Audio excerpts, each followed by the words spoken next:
إن الحمد لله نحمده ونستعينه ونستغفره ونعوذ بالله من شرور أنفسنا وسيئات أعمالنا. من يهده الله فلا مضل له ومن يضلل فلا هادي له. وأشهد أن لا إله إلا الله وحده لا شريك له وأشهد أن محمدًا عبده ورسوله صلى الله عليه وعلى آله وصحبه وسلم. أما بعد، فإن أصدق الحديث كتاب الله، وخير الهدي هدي محمد صلى الله عليه وآله وسلم، وشر الأمور محدثاتها، وكل محدثة بدعة، وكل بدعة ضلالة، وكل ضلالة في النار. أيها الناس عباد الله، إني watu waja wa Allah subhanahu wa ta'ala, فإن العبادات لله تبارك وتعالى كثيرة الأنواع. Hakika ibada ambazo wanadamu wanatakikana wampokeshe nazo Mola wao subhana ni nyingi zenye sampuli mbalimbali. Waqad qassamaha al-ulamau ila qismain adhimain, wamezigawanya wanawachuoni ibada katika sampuli mbili zilizokuwa kubwa: ibadatun qalbiyatun wa ibadatun badaniyah. Kuna ibada zinazofungamana na nyoyo na kuna ibada zinazofungamana na kiwiliwili. Zote hizi mwanadamu anatakikana azikimbilize, azipeleke kwa Mola wake subhanahu wa ta'ala, na kitendo cha kuzitoa kwa asiyekuwa Allah na kitendo cha kuzitoa ibada hizi kwa Allah na kumpelekea kiumbe mwingine, kwa hakika mtu huyu amemshirikisha Allah subhanahu wa ta'ala. Katika ibadatun qalbiyya, miongoni mwa ibada za kwenye nyoyo ni alkhawfu min Allah, ni kumwogopa Allah, wa khashiyatuhu warrajau, na kutaraji kwa Allah subhanahu wa ta'ala, warrahbatu warraghbatu, na vile vile ibada ya arrahba na ibada ya arraghba, na vile vile ibada ya atawakkulu ala Allah, ibada ya kumtegemea Allah, lakini pia vile vile alisti'anatu ila Allah, na kumtaka msaada Allah, walistighathatu ila Allah, na kutaka nusra na ushindi kwa Allah, na zinginezo katika ibada za nyoyo.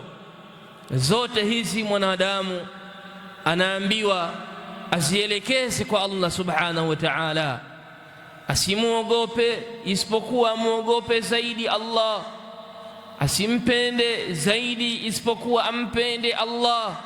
Walladhina amanu ashaddu hubban lillah, ampende zaidi Allah subhanahu, lakini vile rajao, matarajio yake yawe ni kwa Allah. Arraghbatu warrahbatu wattamu ila Allah, mapenzi yake ya hali ya juu, kupendelea kwake kwa hali ya juu kuwe ni kwa Allah subhanahu wa ta'ala. Wattawakkulu ala Allah, na kutegemea kwake amtegemee Allah subhanahu wa ta'ala. Lakini pia ibadallah, aina ya pili ya ibada ni ibadatun badaniyah, ni ibada inayotendwa na viwiliwili. Miongoni mwa ibada hizo ni adhabhu, jambo la kuchinja, mtu achinje kwa ajili ya Allah. Wanadhuru la yakunu illa lillah, asitie nadhiri isipokuwa nadhiri kwa ajili ya Allah subhanahu wa ta'ala. As-salawatu was-siyam waz-zakawat wal-hajj wal-jihadu fi sabilillah, na jihadi katika njia ya Allah subhanahu wa ta'ala, na zinginezo katika ibadati. Minha talabul ilm, jambo la kutafuta ilmu, wa nashrul ilmi, na kuitawanya ilmu. Zote hizi na zinginezo ni ibada ambazo mwanadamu anatakikana azielekeze kwa Allah subhanahu wa ta'ala, moyo wake wa matendo yote uwe ni khalisan lillah, akusudia na yafanya yawe ni kwa ajili Allah. Taqwahu, uchaji wake Mungu, wa birruhu lilwalidain, na wema wake wote anawafanyia wazazi wake wawili, vyote hivyo viwe lillahi subhanahu wa ta'ala, viwe ni kwa ajili ya Allah subhanahu wa ta'ala, na zinginezo katika ibadat yenye waja wa Allah subhanahu wa ta'ala. Wa min a'zami al-ibadat allati nataqarrabu ila Allah al-yawm, miongoni mwa ibada kubwa sana ambayo tunajiegemeza na kujikurubisha kwa Allah leo hii, kuitazama kwa sura za ufupi au kwa sura ya ufupi, ni at-tawakkul ala Allah, ni ibada ya kumtegemea Allah subhanahu wa ta'ala. Ibada hii ni ibadatun lati turithu quwwatan ajibatan fi qalbi almu'min, ni ibada ambayo inaweka katika moyo wa muumini nguvu ya kustaajabisha, bali watma'aninatu warahatu fil qalb, ni ibada inayoleta utulivu na raha katika moyo, ibada ya kumtegemea Allah subhanahu wa ta'ala. Waqad arafaha alulama, na wamearifisha wanawachuoni tawakkul, wakasema ni sidqu qalbi lillah, au sidqu ni ule jambo la ukweli. Mtu anapokuwa ni mkweli, sidqul qalb ni ule utegemeaji wa ukweli kwenye moyo. Sidqu i'timadi alqalbi ala Allah, kitendo cha moyo wako kuwa ni mkweli wa kumtegemea Allah subhanahu wa ta'ala. Min istijlabi almasalihi wa daf'i almadar, kunako kupata manufaa na kujikinga na madhara. Min umuri dunya wal akhirah, katika mambo ya duniani na akhera. Hii ndio taarifu ya tawakkul, kitendo cha mtu kuwa ni mkweli wa moyo kwenye kumtegemea Allah subhanahu wa ta'ala anapohitajia manufaa fulani na anapojikinga na madhara fulani katika mambo ya kidunia na mambo ya akhera. Hadha yusamma mutawakkilan, huyu anaitwa ni mwenye kumtegemea Allah subhanahu wa ta'ala. Moyo wako unatakikana uwe ni mkweli unapomtegemea Mola wako. Unapohitaji kukingwa na madhara, mtegemee Mola wako. Unapohitaji kupata maslahi fulani, mtegemee Mola wako katika maslahi ya kidunia na manufaa ya kidunia, au kukingwa na madhara ya kidunia au madhara ya kiakhera. Fatawakkal ala Allah, mtegemee Allah subhanahu wa ta'ala. Wa huwa da'bul anbiya, na ibada hii ndugu zangu ndiyo tabia ya manabii wa Allah subhanahu, bali wa ibaduhu almuttaqun, na waja wa Allah subhanahu wacha Mungu katika mawali wa Allah subhanahu, kanu la yatawakkaluna illa ila Allah, walikuwa hawamtegemei isipokuwa wanamtegemea Allah subhanahu fi shadaidi wasarra, katika shida mbalimbali na katika mambo ya furaha. Wanapokumbwa na mitihani mizito, basi utawaona wanamtegemea Mola wao. Wanapokumbwa na furaha mbalimbali, utawaona wanamkimbilia Mola wao na kumtegemea Mola wao subhanahu wa ta'ala. Midhalika Nabiyullah Ibrahim alayhi salam, nabii wa Allah Ibrahim alayhi salam, pale ambapo ulipokokwa moto wa hali ya juu dhidi yake na mfalme Namrudi ambaye alimkusudia kumuadhibu, pale ambapo Nabiyullah Ibrahim alipokuwa ameyavunja masanamu yao, qalu harriquhu wansuru alihatakum in kuntum fa'ilin, waliambiana harriquhu, mfalme yule alisema mchomeni moto. Qalu harriquhu wansuru alihatakum, na muinusuru miungu yenu mnayoiabudu. In kuntum fa'ilin, ikiwa nyinyi ni wakweli kwa wenye kutenda. Huyu Ibrahimu huyo anakutaka nyinyi muache kumwabudu Mola wenu, muache kuabudu miungu yenu, muende mkamwabudu Mola wake. Akawaambia harriquhu wansuru alihatakum in kuntum fa'ilin. Waliuchochea moto ambao haujawahi kuchochewa kwenye hii dunia Allahi rabbil alamin. falamma alqawhu fil manjaniq, walipomweka katika lile manjaniki la kumrusha katika ule moto mkali, akiwa katika anga akielekea kwenye ule moto, jaahu Jibrilu alayhi salam, Jibrilu alayhi salam akamwijia Nabiyullah Ibrahim akamwambia, alaka hajatu ya Ibrahim, je Ibrahim una haja yoyote leo hii mimi nikusaidie? Qala, akasema amma alayka fala, ama haja kwako wewe Jibrilu sina hata kidogo. Am lillahi fa na'am, ama haja yangu ni kwa Allah subhanahu wa ta'ala. Nabiyullah Ibrahim anamwambia Jibril, mkubwa wa malaika, rasulun, tena mtume ambaye yuhi lil anbiya, anayeteremsha wahi kwa manabii, anamwambia mimi sina haja na wewe, sihitaji msaada wowote kutoka kwako, ama ukiwa ni msaada utokayo kwa Allah subhanahu wa ta'ala, fa na'am, basi nauhitajia. Qala Allahu ta'ala, Allah kasema, ya naru kuni bardan wa salaman ala Ibrahim wa aradu bihi kaidan faj'alnahumul akhsarin, faj'alnahumul asfalin.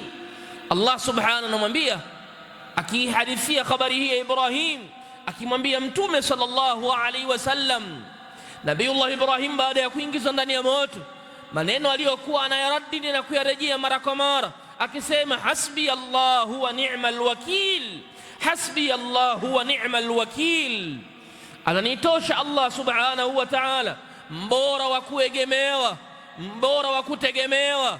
Allah tabaraka wa ta'ala akauamuru moto ukawa ni wa baridi. Qulna ya naru kuni bardan wa salaman ala Ibrahim, kimbilio la manabii wanapotaka kutegemea, wanamtegemea Mola wao subhanahu wa ta'ala kwenye dharra, kwenye shida mbalimbali na mitihani mbalimbali.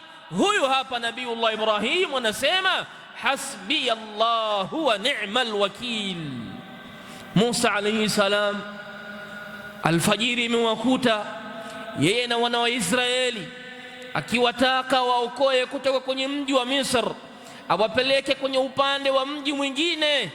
Wameamka alfajiri na wanasikia sauti za maji, wanatazama, wanaona jua linaanza kuchomoza na mwangaza wa jua unapiga kwenye bahari. Ghafla wakasikia sauti ad-dawda, wakasikia ukelele wa majeshi ya Firaun yanakuja kwa hamu na shauku ya kuwaua. Wakamwambia Musa, inna lamudrakun, hakika sisi tumepatwa, Firaun ametukamata, umauti umeshaandikwa juu yetu, kuondoka kwenye hii dunia kumeshakuwa ni kwa kwetu, na wewe ndio rasul uliyetumwa utuokoe sisi. Na Allah subhanahu wa ta'ala ana hadithi ya hili tukio la Nabiyullah Musa na watu wake. Wafasiri wa Qur'ani wanasema wana wa Israeli ni watu waliokulia kwenye malezi ya kumtumikia Firaun. Hawakuwa ni mashujaa kwenye vita, hawakuwa ni watu wanaweza kukabiliana na mtu kwenye mapambano. Ndiyo maana waliposikia ukelele wa Firauni na watu wake, wakisikia mayowe mbalimbali ya Firauni na watu wake, wakija kwa hamu ya kiasi ya juu, wakija na shauku ya hali ya juu, wakamwambia Musa, inna lamudrakun. Falamma tara aljam'an, yalipokutana makundi mawili, qala ashabu Musa, walisema watu wa Musa, inna lamudrakun, tumedirikiwa, tumepatwa Musa, tayari majeshi ya Firauni yako nyuma yetu, waliokusudia kutuua kwa tukio lililokutukia wewe Nabiullah Musa la kumuua yule kijana na wewe kutuondosha kwenye mji wa Misri, inna lamudrakun. Musa alayhi salam akawatazama wana wa Israeli, moyo wake ukiwa na itmiinan, ukiwa na utulivu wa raha, na ukiwa na starehe ya hali ya juu, akawaambia, kalla inna ma'i rabbi sayahdin, hakika yangu mimi ninaye Mola wangu atakayeniokoa. Inna ma'i rabbi sayahdin, mimi ninaye Mola wangu atakayeniokoa. Al-anbiya, manabii wa Allah subhanahu kwenye shadaid, yatawakkaluna ila Allah. Manabii wa Allah kwenye shida, mitihani, misukosuko, bali sio hivyo tu, kwenye mauaji, wanaokaribiwa kuuliwa, wala hawana hofu, wala hawana wasiwasi, wala hawana kutetereka, kwa sababu wanaamini al-qada wal qadar, wanaamini kile ambacho Allah kakipanga. Kan wama lam yakun fala yakun, kile ambacho Allah subhanahu kakipanga kuwa kitakuwa, na kile ambacho hakitakuwa Allah subhanahu amekipanga hakiwezi kikawa na hakiwi. Musa akawaambia kalla inna ma'i rabbi sayahdin. Nabiullah Hud watu wake walichoshwa, walikasirishwa kwa muda mrefu na yeye kuwaita wamwabudu Allah mmoja, akiwafata kwenye majumba yao, kwenye sehemu zao mbalimbali za starehe na sehemu zao za utulivu, akiwataka wamwabudu Allah peke yake. Wakakusudia kumuua Nabiullah Hud. Walipokusudia kumuua Nabiullah Hud, watakhallusu minhu, na kumalizana na yeye, aliwaambia Nabiullah Hud alayhi salam, aliwaambia inni tawakkaltu ala Allahi rabbi wa rabbikum, kika yangu mimi tawakkaltu ala Allah, nimemtegemea Allah subhanahu wa ta'ala, rabbi wa rabbikum, mola wangu mimi na mola wenu nyinyi. Inni tawakkaltu ala Allahi rabbi wa rabbikum. Hawakuwa na hofu na kuuliwa, hawakuwa na hofu na kupatwa na madhara yote, muda wa kuwa nyoyo zao zimefungamana na mola wao subhanahu wa ta'ala. Ummi Musa, mama yake Musa alayhi salam, alipokuwa akisikia nida, wito wa Firauni kwenye mji wake wote, mtoto atakayezaliwa ni mwanaume, Firauni aliamuru kuuliwa, kwa sababu vitabu vilikuwa vinaonyesha ya kwamba ufalme wa Firauni utaondoshwa na mtoto wa kiume. Mfalme wa Firauni utaondoshwa na mtoto mwanaume. Kwa hiyo Firauni akaona ili kuondokana na hili, ni kila atakayemzaa mtoto wa kiume ni lazima aachwe, lazima auliwe. Allah subhanahu wa ta'ala amehadithia tukio hili la Firauni kuwaua watoto wa kiume na kuwaacha wahai watoto wa kike. Mama yake Musa anajifungua mtoto wa kiume.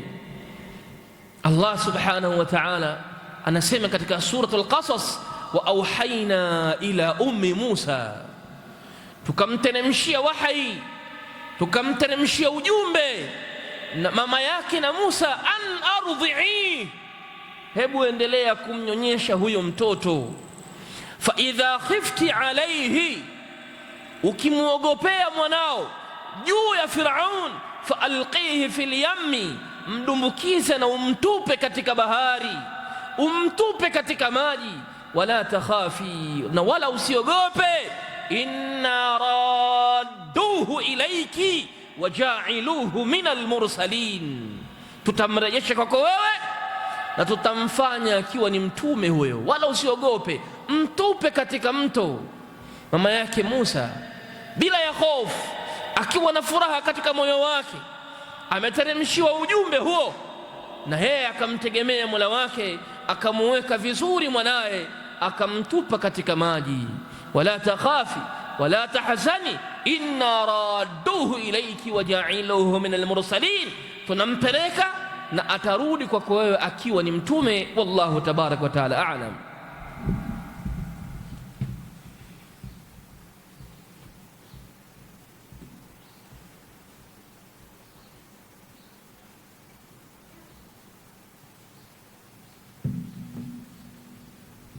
Alhamdulillahi ala ihsani والشكر له على توفيقه وامتنانه، وأشهد أن لا إله إلا الله تعظيما لشأنه، وأشهد أن محمدا عبده ورسوله الداعي إلى رضوانه صلى الله عليه وعلى آله وصحبه أجمعين. أما بعد، وعباد الله، Enyi waja wa Allah subhanahu wa ta'ala, da'bu al-anbiya at-tawakkul ala Allah wa huwa mawlahum wa khaliquhum wa raziquhum wa mudabbiruhum. Tabia ya manabii na mitume ni kumtegemea Allah subhanahu wa ta'ala, kwa kuwa yeye ndiye ambaye aliyewaumba, na yeye ndiye mwenye kuwaruzuku, na yeye ndiye mwenye kuyaendeshea mambo yao yote jumlatan wa tafsila. Hadha nabiyukum Muhammadun sallallahu alayhi wa alihi wa sallam, huyu hapa nabii wenu Muhammadin sallallahu alayhi wa alihi wa sallam. Amri ilipokuja ya kuhama kutoka kwenye mji wa Maka kwenda Madina, mchana kabisa jua likiwa kali, anakwenda kumgongea Abu Bakari Siddiq radhiyallahu anhu, siddiqu hadhihi al-umma. Abu Bakari Siddiq anasema, haukuwa muda huu ni mtume kunigongea, ila kuna jambo. Alipotoka mtume sallallahu alaihi wasallam alimueleza habari ya kujiandaa. Walipokuwa safarini wanaondoka wanaelekea zao Madina, wakiwa katika gharu Thauri, kwenye pango linaloitwa Ath-Thawr, na makufari Quraishi wakiwa wanawafuata kwa nyuma, Abu Bakari Siddiq radhiyallahu anhu akiwa chini amesimama na mtume sallallahu alaihi wasallam, akamwambia, wallahi ya Rasulullah, namwapia Allah ewe mtume wa Allah, lau anna ahadahum nadhara ala rijlayhi, lau mmoja katika hao makuraishi waliopo juu hapo ya pango atatazama kwenye miguu yake, la raana, atakuwa ni mwenye kutuona tulivyojificha, watakuwa wametuona. Abu Bakar Siddiq, hofu inamtanda juu ya mtume sallallahu alaihi wasallam, kama nabii wa umma atakwenda kudhuriwa, atapata na majeraha mbalimbali, imma kuuliwa au vinginevyo.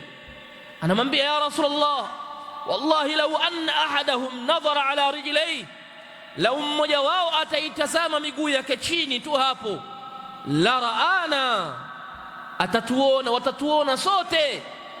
Mtume sallallahu alayhi wasallam akamwambia, la tahzan inna Allaha ma'ana, usiwe na huzuni ewe Abu Bakari Siddiq, usiguswe na huzuni yoyote, hakika ya Allah subhanahu yuko pamoja na sisi.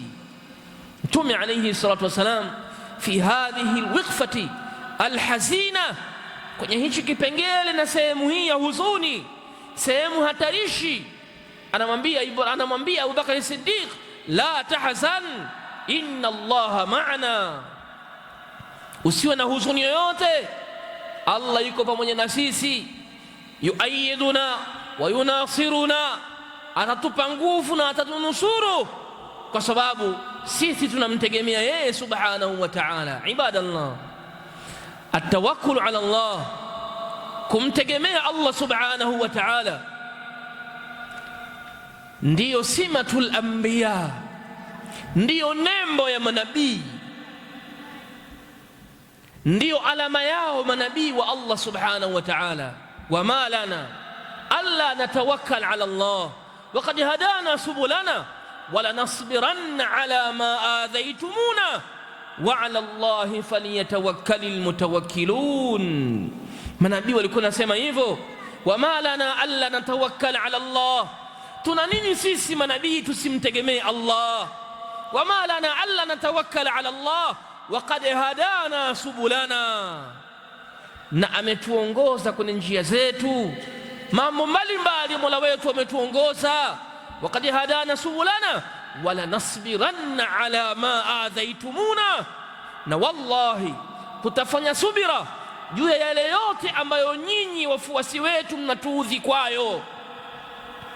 Wa ala Allahi falyatawakkalil mutawakkilun, na kwa Allah subhanahu wamtegemee wale ambao wenye kumtegemea, wasitegemee majini, wasitegemee mashayatin, wasitegemee mizimu, wasitegemee mawali wala masharifu.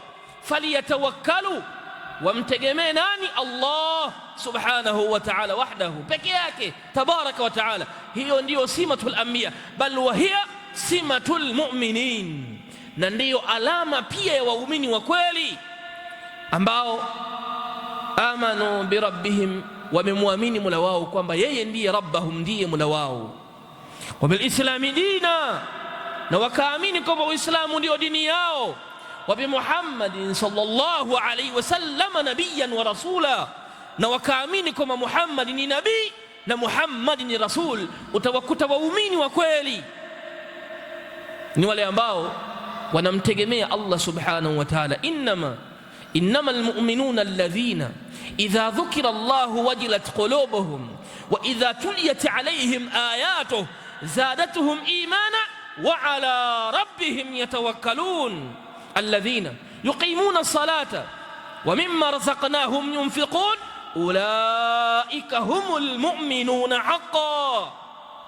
Allah anasema waumini wa kweli ni wale ambao, innamal mu'minun, hakika si vinginevyo waumini wa kweli ni wale ambao idha tuliyat alaihim ayatu, wakisomewa aya za Allah subhanahu wa ta'ala, zadatuhum imana, imani ya nyoyo zao inazidi. Wa idha tuliyat alaihim ayatuhu zadatuhum imana wa ala rabbihim yatawakkalun, na kwa Mola wao ni wenye kumtegemea. Mwisho aya hiyo Allah kasema ulaika humul mu'minuna haqqan, na hao ndio waumini wa kweli. Riziki yako mtegemee Allah subhanahu wa ta'ala ma'a akhdhi al-asbab al-mashru'a, mtegemee Mola wako kwa sababu wewe unaamini ya kwamba katika nguzo sita za iman kuna al-imanu bil qadar, al-imanu bil qada'i wal qadar, ni kuamini qadari ambayo kila muislamu anaamini ya kwamba kile ambacho Allah subhanahu amekiandika ukipate utakipata, na kila alichokiandika utakikosa basi hata aje nani. Na lau watajikusanya watu wote wa dunia hii wakuzuie kitu hicho usikipate, na hali ya kuwa Allah amekiandika ukipate, basi ni lazima ukipate, na kama Allah amekiandika ukikose, na wakajikusanya watu wote wa duniani ili ukipate, hautaweza kukipata. Hiyo ndio imani ya al-qadar. Muumini anapomwamini Allah subhanahu kwenye qadar, basi hata mlango wa riziki anatafuta sababu za kisheria, anatafuta njia za kisheria alizoliziruhusu Allah subhanahu wa ta'ala. Utamwona mu'min ya'tamil, utamwona muumini anafanya kazi, anafanya biashara, anasoma, ameajiriwa, anafanya kazi mbalimbali za kujiingizia kipato. Yote hayo sababu zile la ya'tamiduha asliyatan bidhatihi, muumini haitegemei ile sababu kwa dhati yake, bali anamtegemea yule ambaye amempa ile sababu, wa huwa Allah subhanahu wa ta'ala. Wa kullu shay'in rizquhu alayhi wa kulluna muftaqirun ilayhi, wa kullu shay'in rizquhu alayhi, kila kitu riziki yake ipo juu ya Allah subhanahu wa ta'ala. Wanyama anayewaruzuku ni Allah, wadudu anayewaruzuku Allah, binadamu sisi anayeturuzuku ni Allah subhanahu. Wa kullu shay'in rizquhu alayhi wa kulluna muftaqirun ilayhi, na sote tunamhitajia Allah subhanahu wa ta'ala. Ibadallah, si vyema, haipendezi, si jambo la sawa mwanadamu kuacha msingi huu wa kumtegemea Allah akamtegemea kiumbe kwenye kumuondoshia madhara na kumpa manufaa. La takhda'anna li makhluqin ala tama'in fa inna dhalika naqsun minka fi ad-din. Lan yaqdira al-'abdu an yu'tiyaka khardalatan illa bi'idhni alladhi sawwaka min tini. Usijinyenyekeze kwa kiumbe yoyote kwa tamaa ya mambo ya kidunia. La takhda'anna li makhluqin ala tama'in fa inna dhalika naqsun minka fi ad-din. Huo ni upungufu kwako wewe kwenye dini yako, ukajidhalilisha, ukajinyongesha kwa kiumbe mwenzako. La takhda'anna li makhluqin ala tama'in fa inna dhalika naqsun minka fi ad-din. Unaitilia upungufu dini ya Mola wako iliyojaa misingi ya kumtegemea Mola wako, iliyojaa misingi mbalimbali ya kutafuta riziki zako. Lan yaqdira al-'abdu an yu'tiyaka khardalatan, mwanadamu hawezi kukadiria kukupa wewe tumba ndogo tu, punje ndogo. alladhi sawwaka min tini, isipokuwa kwa idhini ya yule ambaye amekuumba wewe kutokamana na mchanga. Hakuna anayeweza kukupa kitu isipokuwa kwa idhini ya Allah mwenyewe kukadiria hivyo. Hakuna anayeweza kukuzuia chochote isipokuwa kwa idhni ya Allah subhanahu wa ta'ala. Wa ala Allahi falyatawakkalil mu'minun, na kwa Allah peke yake wamtegemee muumini. Wa man yatawakkal ala Allah fahuwa hasbuh, na yule atakayemtegemea Allah subhanahu, Allah ndiye mwenye kumtosheleza na watu washari, mwenye kumtosheleza na kila viumbe wabaya. Mwenye kumtegemea Allah subhanahu, Allah anamtosha kwenye kila manufaa na kila yale yaliyokuwa na maslahi na yeye, Allah atamtosheleza. Wale waliokusudia mabaya juu yako, Allah pekee yake atapambana nao. Allahumma ruddana ila dinika maraddan jamila, Allahumma ruddana ila dinika maraddan jamila, Allahumma ighfir lana dhunubana wa kaffir anna sayyi'atina, Allahumma ighfir lana dhunubana wa kaffir anna sayyi'atina wa tawaffana ma'al abrar وتوفنا مع الأبرار. اللهم إنا نسألك الهدى والتقى والعفاف والغنى، اللهم إنا نسألك الهدى والتقى والعفاف والغنى. وصلى الله على نبينا محمد وعلى آله وصحبه أجمعين، والحمد لله رب العالمين.